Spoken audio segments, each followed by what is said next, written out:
Friend, आप सभी का आपके अपने यूट्यूब चैनल ब्राइट बुद्धि में आप सभी का स्वागत है। तो आइए हम अध्याय 10 पढ़ेंगे। अध्याय 10 जिसमें अंग्रेजी शासन एवं शहरी बदलाव। इससे पहले हमने अध्याय 9 तक कंप्लीट कर चुका हूं। अगर आप नहीं देखे हैं तो प्लेलिस्ट में जाकर के शेष अध्याय देख सकते हैं। यह SCERT Bihar board class 8th की हिस्ट्री की बुक की एनालिसिस कर रहे हैं, अतीत से वर्तमान भाग 3 का, जिसमें आज हम अध्याय 10 है, अंग्रेजी शासन एवं शहरी बदलाव। तो चलिए शुरू करते हैं। तो पार्ट 3 में आपने पढ़ा कि किस प्रकार भारत में अंग्रेजी सत्ता की स्थापना के बाद गांवों का जीवन बदल गया। मगर अंग्रेजों का शासन तो सभी जगह था, शहरों में भी, तो वहां भी कुछ परिवर्तन जरूर आया होगा। इसी बात को हम इस पाठ में समझने का प्रयास करेंगे और देखेंगे कि औपनिवेशिक भारत में शहरीकरण की प्रक्रिया कैसी थी और इस समय शहरों एवं कस्बों में लोगों का जीवन किस प्रकार का था। लेकिन इससे पहले कि हम औपनिवेशिक काल में शहरों के विकास की खोज करें, हमें अंग्रेजी शासन के पहले के शहरों पर एक नज़र डालनी चाहिए।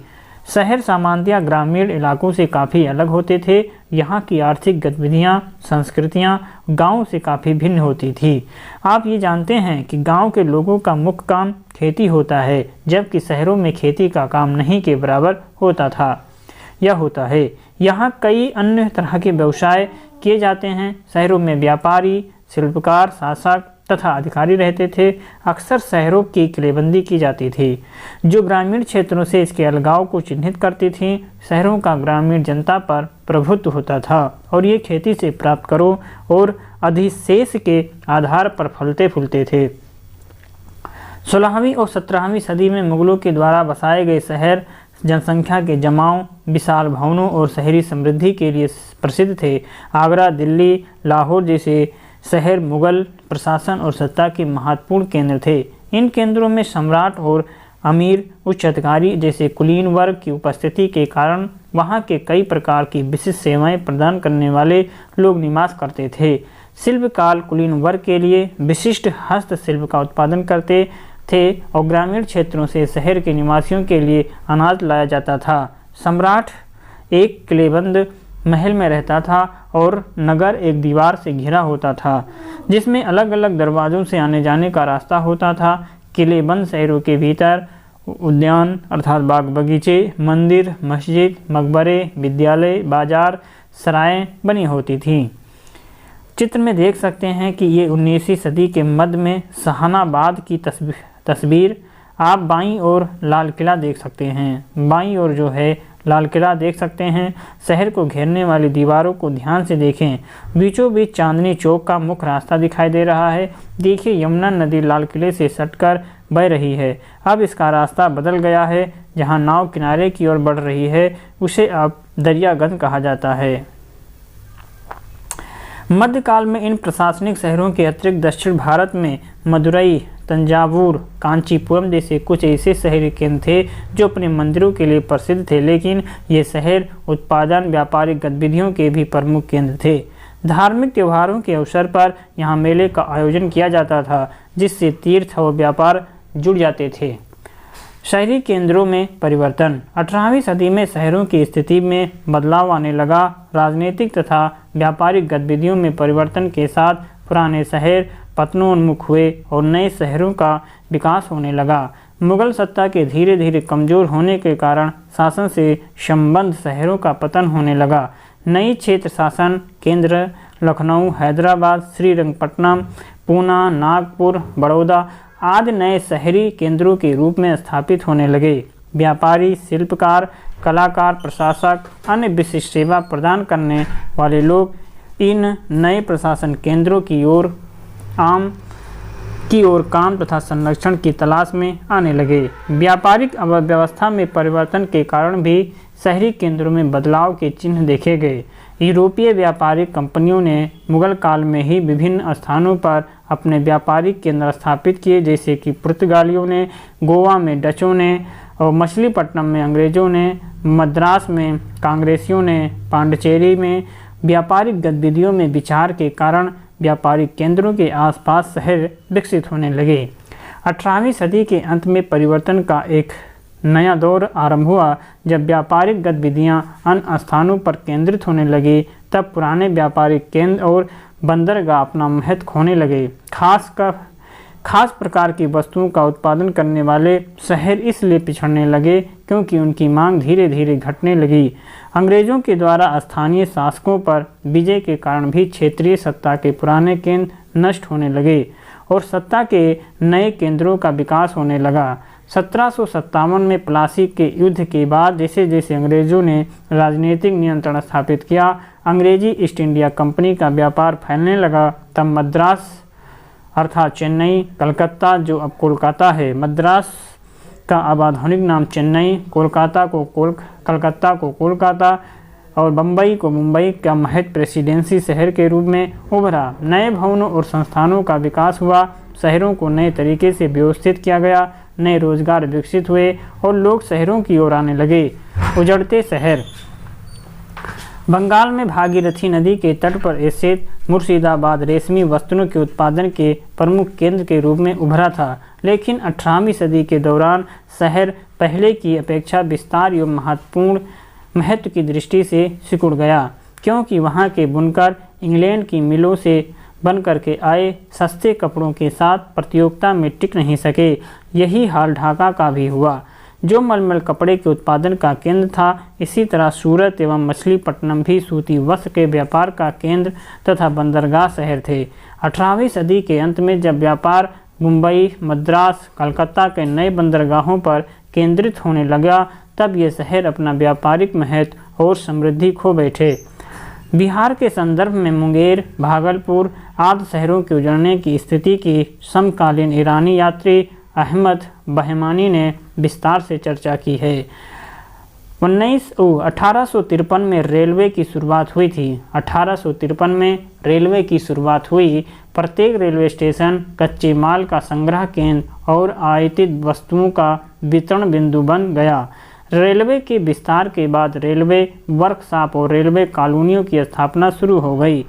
इसी समय जमालपुर और बरेली जैसे रेलवे शहर भी अस्तित्व में आए। पश्चिमी यूरोप के ज़्यादातर देशों में आधुनिक शहरों का उदय औद्योगिकीकरण के साथ जुड़ा था। ब्रिटेन में मैनचेस्टर, लिवरपूल, लीड्स जैसे औद्योगिक शहरों का 19वीं और 20वीं शताब्दी में तेज़ी से विस्तार हुआ। ये शहर सूती वस्त्र, इस्पात उत्पादन के प्रमुख केंद्र थे। औद्योगिक क्रांति के फलस्वरूप लोग रोजगार की तलाश में गांवों में शहरों की ओर आने लगे। बड़े बड़े कृषि फार्मों की स्थापना के कारण छोटे किसानों को गांव छोड़ करके काम की तलाश में कारखानों में आना पड़ा। जैसे औद्योगिक केंद्र की आबादी बढ़ने लगी, औद्योगिक केंद्रों के आसपास नए नगरों का विकास हुआ। जहां इंग्लैंड में 1700 ईस्वी में 77% लोग गांव में बसते थे, वहां 1900 ईस्वी में केवल 20% लोग गांव में रहे थे।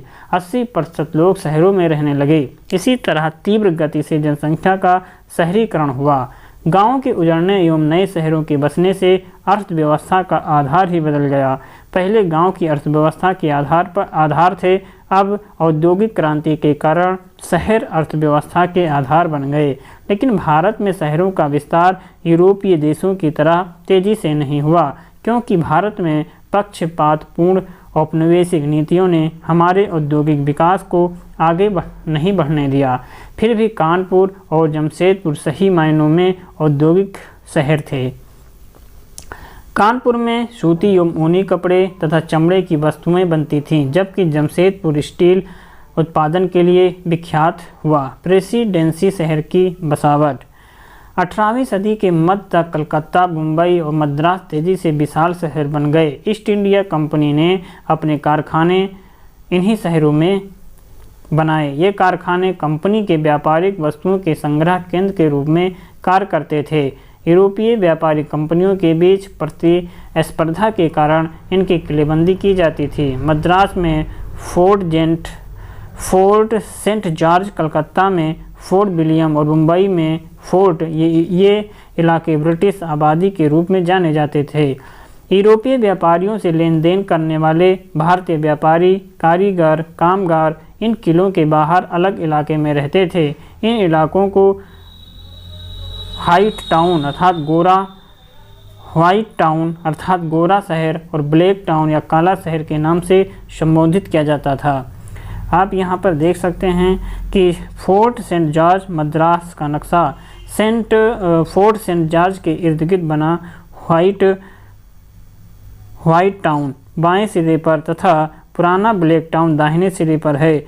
फोर्ट सेंट जॉर्ज घेरे में स्थित है। फोर्ट सेंट जॉर्ज जो है एक घेरे में स्थित है। ध्यान से देखें कि ब्लैक टाउन को किस तरह से बसाया गया। नीचे ब्लैक टाउन का एक हिस्सा है। औपनिवेशिक शहर मध्यकालीन शहर से किस प्रकार भिन्न थे, कक्षा में जरूर चर्चा करें। शहरी जीवन और सामाजिक परिवेश। शहरों में संपन्नता गरीबी दोनों साथ साथ दिखाई देते थे। जिंदगी हमेशा दौड़ती भागती सी दिखाई देती थी। टाउन हॉल, सार्वजनिक पार्क, रंगशालाओं और सिनेमा घरों जैसे सार्वजनिक स्थानों के बनने से शहरों में लोगों को मिलने जुलने की नई जगह और अवसर मिलने लगे थे। सभी वर्ग के लोग शहरों में आने लगे और क्लर्कों, शिक्षकों, वकीलों, डॉक्टरों, इंजीनियरों की मांग बढ़ती जा रही थी। फलस्वरूप शहरों में मध्य वर्ग के लोगों की संख्या बढ़ती गई। स्कूल, कॉलेज, पुस्तकालय जैसे नए शिक्षण संस्थानों के खुलने से उनके बीच नए विचारों का प्रसार हुआ। शिक्षित होने के नाते वे समाज और सरकार के बारे में अखबारों, पत्रिकाओं, सार्वजनिक सभाओं में अपने विचार व्यक्त कर सकते थे। बहस और चर्चा का एक नया सार्वजनिक दायरा पैदा हुआ। शहरों में महिलाओं के लिए भी नए अवसर थे। घर की चारदीवारी से बाहर सार्वजनिक स्थानों पर महिलाओं की उपस्थिति बढ़ने लगी। वे शिक्षिका, रंगकर्मी, फिल्म कलाकार, फैक्ट्री मजदूर, नौकरानी के रूप में शहर के नए व्यवसायों में दाखिल होने लगे। शहरों में मेहनतकश गरीबों एवं कामगारों का एक नया वर्ग उभर रहा था। ग्रामीण क्षेत्रों के करीब रोजगार की तलाश में शहरों की ओर आ रहे थे। मजदूर वर्ग के लोग अपने यूरोपीय और भारतीय मालिकों के लिए खानसामा भोजन बनाने वाले, गाड़ीवान, चौकीदार, निर्माण मजदूर के रूप में विभिन्न प्रकार की सेवाएं उपलब्ध कराते थे। वे शहर के विभिन्न इलाकों में कच्ची झोपड़ियों में रहते थे। अतीत के आईने में भागलपुर शहर। बिहार के भागलपुर शहर का अस्तित्व गंगा नदी के दक्षिण किनारे का लगभग 3000 साल से कायम है। इसकी पहचान हमेशा से एक व्यावसायिक और सांस्कृतिक केंद्र के रूप में रही है। प्राचीन काल में शहर का अस्तित्व एक उपनगर के रूप में था, जो अंग देश की राजधानी चंपा से सटा था। लेकिन समय का तकाजा देखे, अब चंपा ही उपनगर बन करके चंपानगर हो गई और भागलपुर ही शहर का मुख्य केंद्र बन चुका है। 12वीं सदी से 18वीं सदी के मध्य इस शहर पर मुसलमानों का शासन था और इस दौर में भागलपुर शहर सूफी संस्कृति का एक अहम केंद्र हुआ करता था। यहाँ दर्जनों मस्जिद, दरगाह, मजार, खानका, ईदगाह, इमामबाड़े थे। आधुनिक भागलपुर शहर में घूमने पर इन केंद्रों के अवशेष आज भी देखे जा सकते हैं। मस्जिद है मुसलमान समुदायों का उपासना स्थल और मजार किसी श्रेष्ठ व्यक्ति या संत की कब्र अर्थात दफन करने का स्थान मजार कहलाता था। मकबरा जो है कब्र या मजार पर बनाई गई भव्य इमारत होती है, वो मकबरा कहलाता है। खानकाह है सूफी संतों के धार्मिक केंद्र को खानकाह कहा जाता है। ईदगाह मुसलमानों के ईद की नमाज पढ़ने के लिए विशेष स्थल जो सामान्यतया खुले मैदान के रूप में होता था। इमामबाड़ा शिया मुस्लिम समुदाय के धार्मिक स्थल जहां मुहर्रम में शोक सभा का आयोजन होता है, वो इमामबाड़ा कहलाता है। घने मोहल्लों और दर्जनों बाजार से घिरा भागलपुर एक महत्वपूर्ण सांस्कृतिक एवं व्यावसायिक शहरी केंद्र था। शायरी एवं नृत्य संगीत आमतौर पर मनोरंजन के साधन थे। इस शहर में ऐशो आराम सिर्फ कुछ अमीर लोगों के हिस्से में आते थे। अमीर और गरीब के बीचों फासला बहुत गहरा था। चित्र में देख सकते हैं कि मौलाना चक की मस्जिद में नमाज अदा करते श्रद्धालु मुगल बादशाह जहांगीर एवं फारूक सियार के शासन में निर्मित भागलपुर रेलवे स्टेशन से करीब 50 मीटर पश्चिम दक्षिण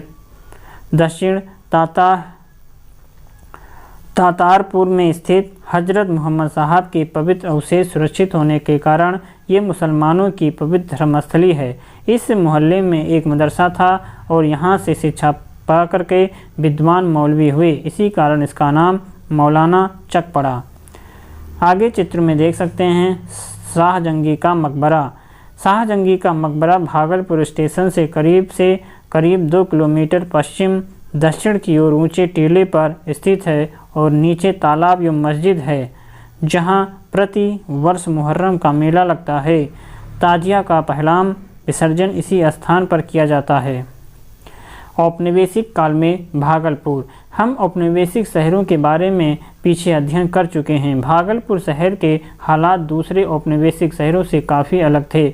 यह शहर परंपरागत भारतीय शहरों जैसा था। ये शहर 3 कस्बों चंपा, भागलपुर और बरारी को मिलाकर के विकसित हुआ था। जब भागलपुर नगर पालिका की स्थापना हुई तो पहले 2 कस्बे चंपा और भागलपुर इसमें शामिल किए गए। बाद में बरारी भी सम्मिलित हुआ और आज तीनों कस्बे भागलपुर नगर पालिका के अंतर्गत है। शहर के बीच से गुजरने वाली आड़ी टेढ़ी सकरी गलियों में अलग अलग जात, धर्म, भाषा और पेशे के लोगों के मोहल्ले थे। अलग अलग समय में विविध प्रकार के आर्थिक कार्य करने वाले कई समुदाय भागलपुर शहरों में आए और यहीं बस गए। 19वीं सदी में आधुनिक शिक्षा के प्रसार, भू राजस्व व्यवस्था एवं व्यवसायों के नए अवसर का नतीजा ये हुआ कि भागलपुर शहर में बंगला भाषियों और मारवाड़ी समुदाय का आगमन हुआ। शहर की आबादी बढ़ गई, रोजगार बदल गए, शहर की संस्कृति बिल्कुल भिन्न हो गई। भोजन, पहनावे, कला, संस्कृति के हर क्षेत्र में मुख्य रूप से उर्दू फारसी पर आधारित शहरी संस्कृति नई रुचियों के नीचे दब गई। शिक्षा के क्षेत्र में अंग्रेजों के प्रयास का लाभ सबसे पहले यहाँ के बंगला जनों ने उठाया। देखते देखते एक समय ऐसा भी आया जब शहर में बंगाल से आए डॉक्टर, वकील, इंजीनियर, प्रोफेसर, क्लर्क, शिक्षक, लेखक अधिकतर बंगाली ही हुआ करते थे। भागलपुर शहर का बूढ़नाथ, मंसूरगंज, आदमपुर, खंजरपुर का इलाका मुख्य रूप से बंगला भाषियों से पटा था। ये बंगला भद्रजन अपनी संस्कृति और साहित्य की छाप लेकर के शहर में आए और बंगला प्रवेश का निर्माण किया। 19वीं सदी के मध्य में व्यापारिक लाभ के उद्देश्य से मारवाड़ी, अग्रवाल, जायसवाल, बनिया आदि जातियाँ एक ताकतवर व्यावसायिक समूह के रूप में शहर में उपस्थित हुए। ये व्यापारी एजेंट, बैंकर और महाजन होते थे और शहर के व्यवसाय पर इनका नियंत्रण था। मारवाड़ी टोला खलीफाबाग, शुजागंज मारवाड़ी, नया बाजार में अग्रवाल, मसूरगंज मोहल्ले में जायसवाल लोग निवास करते थे।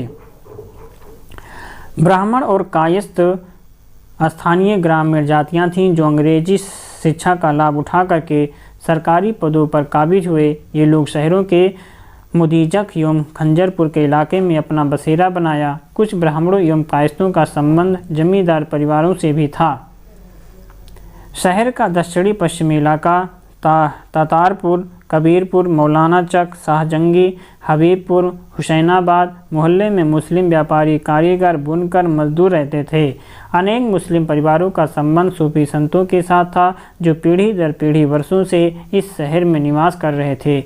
भागलपुर शहर का नाथनगर, चंपानगर मोहल्ले में परंपरागत व्यवसाय में विशिष्टता प्राप्त मुस्लिम जुलाहे और हिंदू तांती जात के बुनकर रहते थे। ये रेशमी कपड़े और धागे तैयार करने का काम करते थे।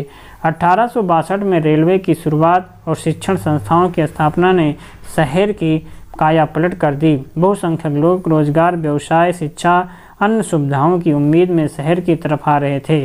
जैसे जैसे भागलपुर की आबादी बढ़ने लगी, बरारी में नए लोगों ने बसना शुरू किया। रोजगार की तलाश में ग्रामीण इलाके से मेहनतकश गरीब और कामगारों का एक नया वर्ग उभरा जो बरारी कस्बे में गंगा नदी के किनारे काली घाट स्थित मायागंज इलाके की कच्ची झोपड़ियों में रहने लगे। मायागंज इलाके में गरीबों का झोपड़पट्टी। महाशय ड्योढ़ी देख सकते हैं यहाँ पे, महाशय ड्योढ़ी। इस विशाल इमारत का निर्माण 18वीं सदी के अंतिम वर्षों में भागलपुर शहर के स्थानीय जमींदार महाशय वंश के परेशनाथ घोष ने गंगा नदी के किनारे चौकी नियामतपुर अर्थात चंपानगर में अपने निवास स्थान के लिए करवाया था।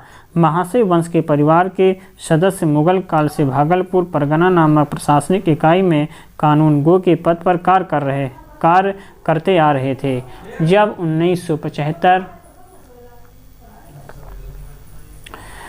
1765 ईस्वी में अंग्रेज़ों ने मुग़ल बादशाह से दीवानी का अधिकार प्राप्त किया, तब इस परिवार के लोग भागलपुर परगना में दीवान के पद पर नियुक्त हुए। बाद में भागलपुर के जिला कलेक्टर मिस्टर चेयरमैन ने परेश नाथ घोष को सुजानगर टंपा की जमींदारी की सनद प्रदान की।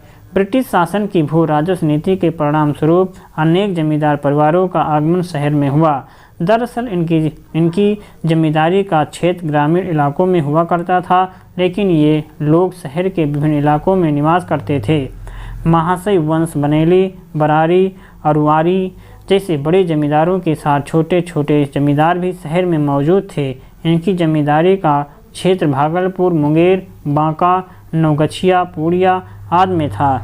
शहर में मंदिरों, शिक्षण संस्थाओं, चिकित्सालयों, अनाथालयों एवं परोपकारी कार्यों का संरक्षण प्रदान करने से इन लोगों का वहाँ के समाज में उनकी शक्तियों की स्थिति स्थापित होती थी। इस प्रकार कई कस्बों को मिलाकर के भागलपुर शहर दूर तक फैली अल्प सघन आबादी वाला शहर बन गया और भागलपुर के इर्द गिर्द स्थित कस्बे इसके नए उप शहरी इलाके बन गए। भागलपुर औपनिवेशिक शहर से भिन्न एक परंपरागत शहर था। ये कैसे? व्यवसाय और उद्योग। हमने ऊपर देखा कि इस काल में बाहर से आए व्यावसायिक समुदाय के लोगों ने भागलपुर शहर को अपना व्यवसायिक ठिकाना बनाया। रेलवे गंगा नदी के किनारे बसे होने के कारण शहर की व्यापारिक गतिविधियों में और भी तेजी आई। नतीजा ये हुआ कि भागलपुर एक महत्वपूर्ण व्यावसायिक शहर के रूप में विकसित होने लगा। भागलपुर शहर में स्टेशन से खलीफाबाग तक इलाका राजस्थान से आए मारवाड़ी समुदाय का आवास क्षेत्र था। राजस्थानी परंपरा को दृष्टिगत रखते हुए मारवाड़ियों ने अपने घर के बाहर दुकान खोलकर व्यावसायिक गतिविधियों को प्रारंभ किया। मारवाड़ियों के साथ साथ अन्य दूसरी जातियां, समुदाय, दर्जी, मोची, नीलगर, छिपा, रंगरेज आदि और बिसाती मुसलमान भी आए। राजस्थानी मोचियों की दुकान हंडिया पट्टी अर्थात सुजागंज बाजार से उत्तर दिशा में थी। ये मोची चमड़े के ऊपर कसीदे का भी काम करते थे। इनके घर दुकान एक ही जगह थे। इसी हंडिया पट्टी में मिट्टी के बर्तनों की दुकानें भी थीं। मिट्टी के बर्तन का काम मुख्य रूप से स्थानीय कुम्हार ही करते थे। हंडिया पट्टी से पूरब दिशा में नीलघर और छिपाओं ने शहर की कोतवाली के पास अपना बसेरा ढाल रखा था। ये लोग कपड़ा रंगने का काम किया करते थे। यही बिसाती के भी घर थे। ये बिसाती कपड़ों का गोटा, किनारी और बेल बुटे का काम करते थे। महिलाएं बंधेज की चुनरी रंगने का काम करती थीं और लहरी टोला, मस्जिद गली और तातारपुर में बसे मनिहार लाठ या लाह की चूड़ी बनाते थे। कचौड़ी गली में हलवाइयों की दुकानें थीं। सोनापट्टी जो सुजागंज से पश्चिम दिशा में था, ये सुनारों का मोहल्ला था। इस व्यवसाय से संबंध लोग स्थानीय स्वर्णकार और राजस्थान से आए मारवाड़ी भी थे। गंगा नदी के किनारे स्थित मोहल्ले गोलाघाट, सराय, मंसूरगंज रेलवे स्टेशन से उत्तर दिशा एवं मिर्जान हाट में अनाज के बड़े बड़े गोदाम थे, जहां अनाजों का थोक एवं खुदरा व्यापार होता था। मिर्जान हाट से सटे गुरेहट्टा में गुड़ का कारोबार हुआ होता था। भागलपुर शहर के बड़े व्यापारियों में सर्वप्रथम मेमर्स भूदरमल चंडी प्रसाद का नाम आता है। ये राजस्थान से भागलपुर आए थे और इस परिवार को भागलपुर में निवास करते हुए 200 वर्षों से अधिक हो गए थे। ये फर्म बैंकिंग, सोना चांदी, गल्ला, तसर, रेशम का व्यापार करते। इसके अलावा मेसर्स मोहित रामचंद्र, मेसर शोभा राम, ज्योति राम और मेसर जयराम दास, हनुमान दास, मेसर जानकी दास, बैजनाथ, मेसर जीवन राम, रामचंद आदि फर्म भागलपुर में थे। इन फर्मा में बैंकिंग, कंपनियों के विक्रय एजेंट, हड्डी के काम के अतिरिक्त सिल्क, सूती, ऊनी कपड़े, किराना, अनाज, तेल का थोक व्यापार होता था। भागलपुर शहर का प्रसिद्ध उद्योग तसर सिल्क का कपड़ा और तैयार करना था। ये व्यवसाय बहुत पुराने समय से चला आ रहा है, इसीलिए शहर को सिल्क सिटी भी कहा जाता।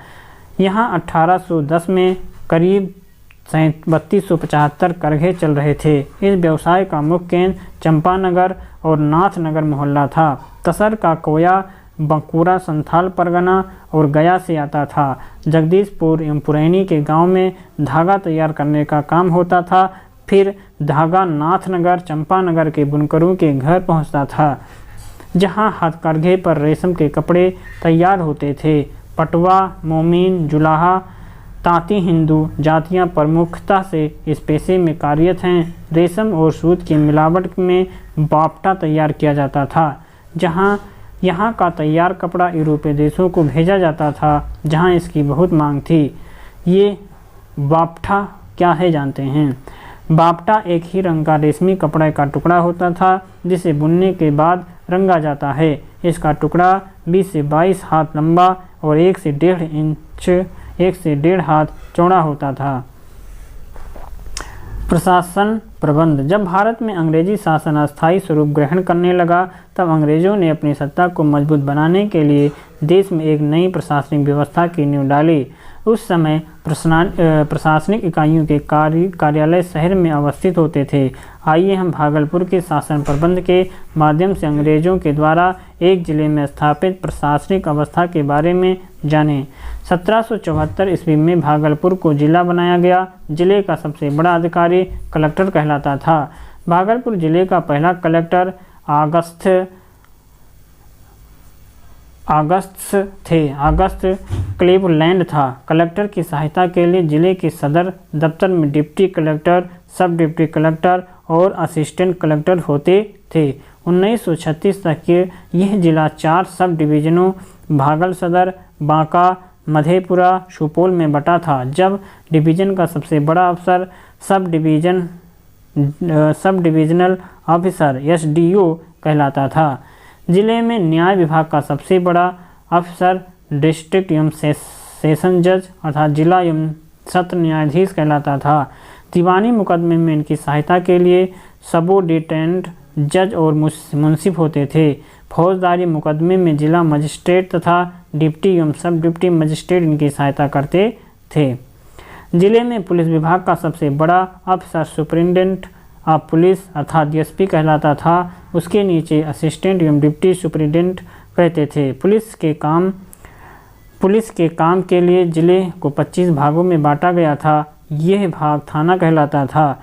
स्वतंत्रता के समय तक भागलपुर शहर के अंदर 3 थाने थे। भागलपुर शहर, भागलपुर मुफस्सिल और नाथनगर। थाने का बड़ा अफसर इंस्पेक्टर या सब इंस्पेक्टर होता था, जिसे दरोगा भी कहा जाता था। नगर पालिका 10 वर्ग मीटर क्षेत्र में विस्तृत भागलपुर शहर के नगर पालिका की स्थापना 1864 ईस्वी में हुआ था।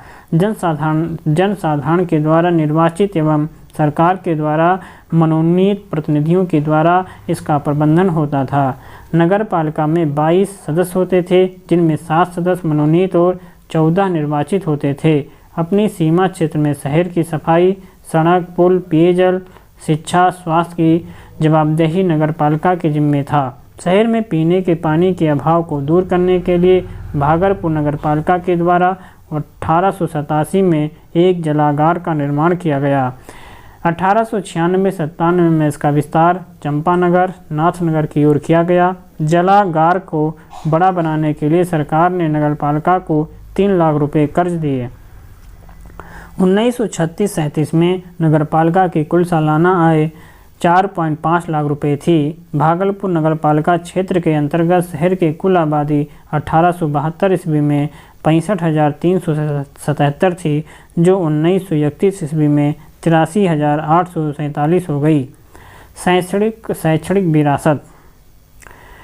भागलपुर शिक्षा का महत्वपूर्ण केंद्र था। विभिन्न कालखंडों से गुजरते हुए भागलपुर ने अपनी शैक्षणिक पहचान को कायम रखा। प्राचीन काल में अतीनचक भागलपुर के नज़दीक का विक्रमशिला विश्वविद्यालय था, जो मध्यकाल में मौलाना चक का खानखा साहबाजिया हुआ करता था। ब्रिटिश काल में प्राथमिक शिक्षा, हायर सेकेंडरी शिक्षा और उच्च शिक्षा के प्रचार प्रसार में यहाँ जमींदार, बंगाली, मारवाड़ी, ईसाई समुदाय की अहम भूमिका रही। इनके द्वारा स्थापित शैक्षणिक संस्थान आज भी यहाँ के शैक्षणिक विरासत को जिंदा रखते हुए सरकारी स्तर पर 1837 में जिला स्कूल शुरू किया गया। मारवाड़ी कन्या पाठशाला बाल संबोधनी स्कूल मारवाड़ियों की देन थी। चर्च मिशनरी सोसाइटी द्वारा आदमपुर में प्राथमिक एवं हाई स्कूल में एवं चंपानगर में अल्पसंख्यक मध्य विद्यालय का संचालन किया जाता था। माणिक सरकार स्थित दुर्गचरण प्राइमरी स्कूल 1860 व हाई स्कूल 1937 में बंगाली समुदाय के योगदान की दास्तान सुना रहे हैं। इसी दुर्गाचरण प्राइमरी स्कूल में सुप्रसिद्ध उपन्यासकार शरत चंद्र चट्टोपाध्याय ने आरंभिक शिक्षा हासिल की थी। शहर के स्थानीय जमींदार तेज नारायण सिंह ने 1883 में Tej Narayan jubilee collegiate high school तथा 1887 ईस्वी में तेज नारायण जुबली कॉलेज की स्थापना की थी। दोनों ही संस्थान नया बाजार मोहल्ले में चला करते थे। बाद में बनेटी स्टेट के द्वारा दान स्वरूप भूमि एवं धन दिए जाने के बाद इन संस्थानों के नाम के साथ बनेली शब्द जुड़ गया। आज भी शहर में शिक्षा के क्षेत्र में इसकी पहचान है। वाणिज्यिक शिक्षा की मांग को देखते हुए शहर के मारवाड़ी समुदाय के द्वारा 1941 में मारवाड़ी कॉलेज की स्थापना किया गया था। तो मारवाड़ी कॉलेज की स्थापना 1941 में किया गया। भागलपुर में महिला शिक्षा की दिशा में भी महत्वपूर्ण कदम उठाए गए। श्री अरविंद घोष के पिता श्री कृष्णा धन घोष ने मोचदा बालिका विद्यालय की स्थापना 1868 ईस्वी में की थी। 1868 ईस्वी में जनाना मिशन स्कूल भी खोला गया। महिला उच्च शिक्षा के लिए मोचदा बालिका विद्यालय परिसर में 15 अगस्त 1949 ईस्वी को महिला महाविद्यालय की बुनियाद डाली गई। बाद में बरारी के जमींदार नरेश मोहन ठाकुर ने दान में खंजरपुर मोहल्ले में इस महाविद्यालय के लिए जमीन उपलब्ध कराई। इसीलिए उनकी मां के नाम पर इस महाविद्यालय का नाम सुंदरवती महिला महाविद्यालय हुआ। तकनीकी शिक्षा के क्षेत्र में 1910 में सबौर स्थित बिहार कृषि कॉलेज के नींव तत्कालीन गवर्नर सर एंड्रयू फ्रेजर ने रखी थी। इस कॉलेज की गिनती एशिया के महत्वपूर्ण कॉलेजों में हुआ करती थी। इससे कृषि शिक्षा के क्षेत्र में नए आयाम स्थापित हुए। रोजगार परक शिक्षा के लिए 1947-51 में सिल्क इंस्टीट्यूट नाथनगर में शुरू हुआ। यहाँ शिक्षा के प्रसार में पुस्तकालयों का अहम योगदान था। साबौर स्थित बिहार कृषि college, Tej Narayan Banaili college, TNB college, Bhagalpur collect जो समाहरणालय, भगवान पुस्तकालय, सरस्वती पुस्तकालय, बांग्ला इंस्टीट्यूट में पुस्तकों का अच्छा संग्रह था। बिहार कृषि कॉलेज संभोर भागलपुर और यहाँ पे भगवान पुस्तकालय भी देख सकते हैं। भगवान पुस्तकालय भागलपुर स्टेशन से लगभग 1 किलोमीटर उत्तर गौशाला के निकट नया बाजार में स्थित एक प्रसिद्ध पुस्तकालय है। यहाँ ज्ञान विज्ञान की पुस्तकें एवं पत्रिकाएँ उपलब्ध हैं। सांस्कृतिक गतिविधियाँ।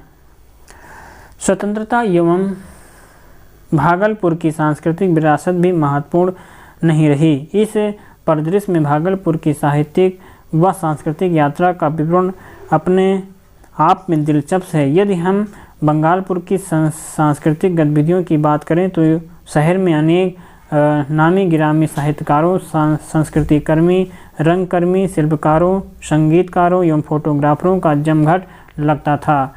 उस समय भागलपुर के साहित्यिक पर बंगला साहित्य का बहुत अधिक प्रभाव था। शरत चंद्र चटर्जी, विभूति भूषण और बंदोपाध्याय, रविन्द्रनाथ टैगोर भागलपुर प्रवास कर चुके थे। लेकिन उस समय जिस साहित्यकार ने यहाँ लंबे समय तक रह करके अपना लेखन जारी किया वो थे बलाई चंद मुखर्जी। उन्हें लोग बन फूल के नाम से जानते हैं। भागलपुर के साहित्यकार रंगकर्मी राधा कृष्ण राय ने उनकी कई रचनाओं का बंगला से हिंदी में अनुवाद किया। शरद चंद्र ने कालजयी उपन्यास देवदास, विभूति भूषण बंदोपाध्याय ने और पथेर पंजाली का सृजन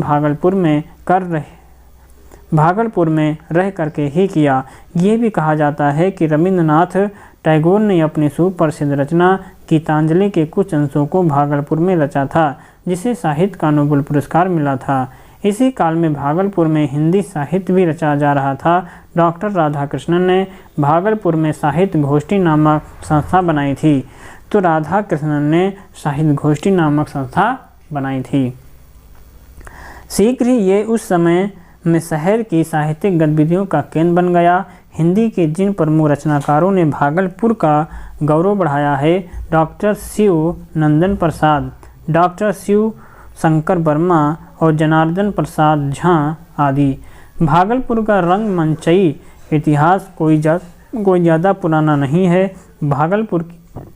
भागलपुर की सांस्कृतिक विरासत को समृद्ध करने के लिए शरद चंद्र ने स्वयं कई नाटक लिखे थे और उन्हें मंचित किया गया था, पर वे नाटक भी आधुनिक रंगमंच के करीब नहीं थे।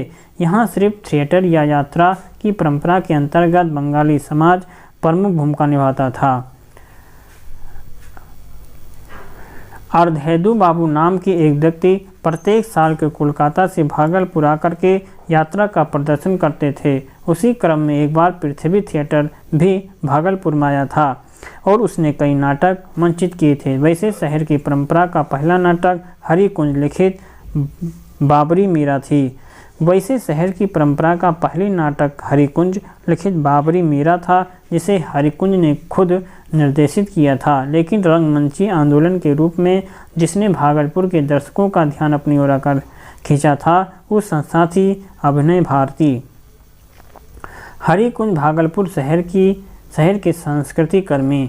1938 में हरिकुंज ने भागलपुर शहर में सांस्कृतिक गतिविधियों को बढ़ावा देने के लिए चरण संस्थाओं की नींव डालने में विशेष भूमिका निभाई। ये संस्थाएं हैं हिंदी जात्रा पार्टी, श्री गौरांग संकीर्तन समिति, बागेश्वरी संगीतालय व चित्रशाला में उस समय के प्रसिद्ध साहित्यकार, रंगकर्मी, शिल्पकार, नृत्यकार, संगीतकारों, फोटोग्राफरों का जमघट लगता था।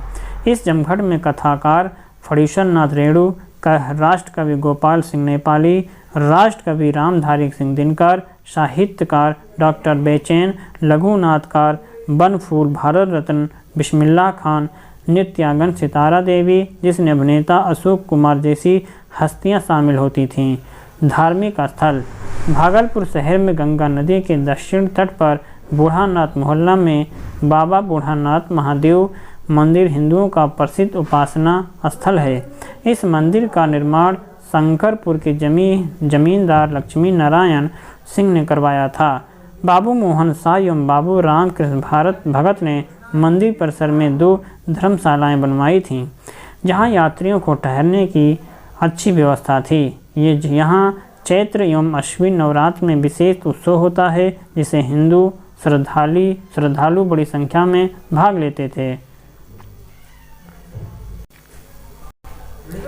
जैन धर्म के 12वें तीर्थंकर वासु पूज्य की जन्मभूमि होने के कारण भागलपुर शहर जैनियों की पवित्र भूमि मानी जाती है। शहर के नाथनगर मोहल्ले में दिगंबर जैन मंदिर एवं चंपानगर में श्वेतांबर जैन मंदिर जैनियों की पूज्य स्थल है। हराबब राज्य के जमींदार धनपत सिंह ने तीर्थयात्रियों के ठहरने की सुविधा का ख्याल करते हुए श्वेतांबर धर्मशाला का निर्माण करके बड़ी उदारता का परिचय दिया। मारवाड़ी मोहल्ला में जैनियों के अनेक मंदिर हैं। सिख समुदाय का उपासना स्थल नया बाजार एवं खलीफा बाग मोहल्ला में स्थित है। ईसाइयों ने 1845 में घंटाघर के निकट तथा 1854 में कर्णगढ़ में गिरजाघर का निर्माण किया था। नाथनगर स्थित दिगंबर जैन और यहाँ पे घंटाघर के पास स्थित गिरजाघर। सार्वजनिक भवन। यदि आप भागलपुर की इमारतों पर एक नज़र डालें तो उन्हें 2 भागों में विभाजित किया जा सकता है। 19वीं सदी से पहले निर्मित किले, महल, मंदिर, मस्जिद, मकबरा तथा 19वीं सदी एवं 20वीं सदी में निर्मित सरकारी दफ्तर, टाउन हॉल, सार्वजनिक अस्पताल, रेलवे स्टेशन, घंटाघर, चर्च, क्लब, स्कूल, कॉलेज आदि। ये भवन लोगों की रुचि के साथ साथ शासकों एवं स्थानीय जमींदारों की पसंद और इच्छाओं को दर्शाते हैं। इन विशाल इमारतों का निर्माण पहली बार इस्तेमाल में लगाए गए लोहे और सीमेंट के कारण संभव हो पाया। पहले की इमारतें बिल्कुल सादी होती थीं। बाद में अंग्रेज़ों ने हिंदू और इस्लामिक स्थापत्य के मिश्रण से कुछ खूबसूरत भवन बनवाए। उन्होंने कुछ प्राचीन भवनों की नकल करने पर भी विचार किया। यदि आप ऐसी कुछ पुरानी इमारतों को ध्यान से देखें तो उनमें यूरोपीय और भारतीय स्थापत्य का बड़ा ही रोचक तालमेल नजर आएगा। भवन निर्माण कला के कुछ रोचक शैलियों का अध्ययन इकाई 11 में करेंगे। आइए हम भागलपुर शहर की सैर करते हुए भवनों एवं इमारतों का अवलोकन करें। भागलपुर शहर का हृदय स्थल और भारत के पुराने रेलवे स्टेशन में से एक भागलपुर रेलवे स्टेशन शहर का मुख्य व्यापारिक स्थान है। यहाँ EIR ईस्ट इंडियन रेलवे एवं BNWR Bengal North Western railway के स्टेशन हैं। इसकी शुरुआत 1862 में हुई थी। इसके कारण आम लोगों के जीवन में बड़ा बदलाव आया। व्यापारी अपने कारोबार के लिए, श्रद्धालु तीर्थ यात्रा के लिए, अधिकारी अपने काम के लिए, अन्य लोग रोजगार की तलाश में यात्रा करते थे। लोग यात्रा के इस नए साधन से लाभान्वित थे। भागलपुर रेलवे स्टेशन से लगभग 3 किलोमीटर उत्तर गंगा नदी के किनारे स्थित क्लिपलैंड हाउस की गणना विशाल एवं सुंदर इमारतों में की जाती है। इसका निर्माण भागलपुर के पहले जिला कलेक्टर क्लिपलैंड द्वारा 1780 व 1773 और 1780 से 83 के बीच में मध्य करवाया था। भागलपुर रेलवे स्टेशन इटालियन शैली में निर्मित यह इमारत एक ऊंचे टीले पर बना है। पहले यहाँ बाजार के स्थानीय जमींदार महाशय वंश के परेश नाथ घोष का निवास था। क्लीवलैंड ने महाशय परिवार को चौकी नियामतपुर में 84 बीघा जमीन दे करके इसे अपने अधीन कर लिया और अपना निवास स्थान बनाया। बाद में ये विशाल भवन टैगोर परिवार के हाथ चली गई। गुरुदेव रविन्द्रनाथ टैगोर ने इसे अपना अध्ययन स्थल बनाया और गीतांजलि के कुछ अंश यहाँ लिखे। बाद में उन्हीं के नाम पर इस इमारत को रविंद्र भवन नाम से जाना जाता है।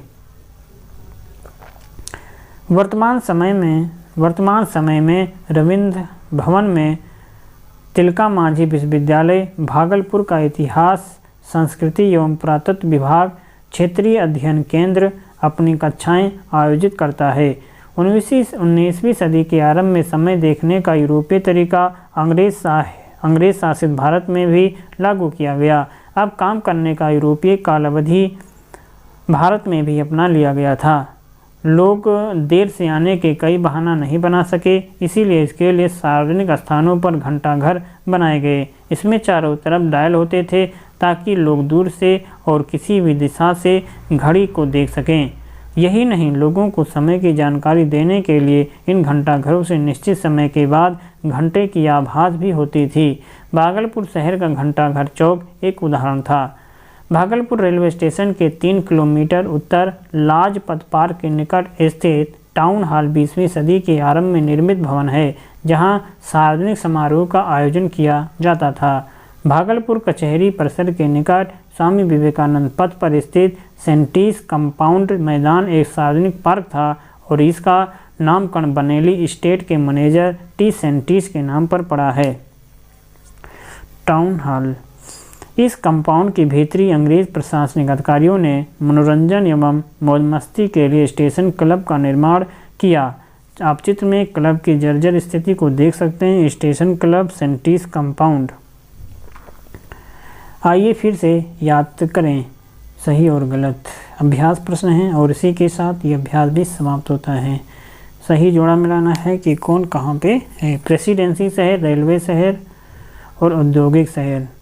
औद्योगिक शहर के अंतर्गत कौन सा आएगा?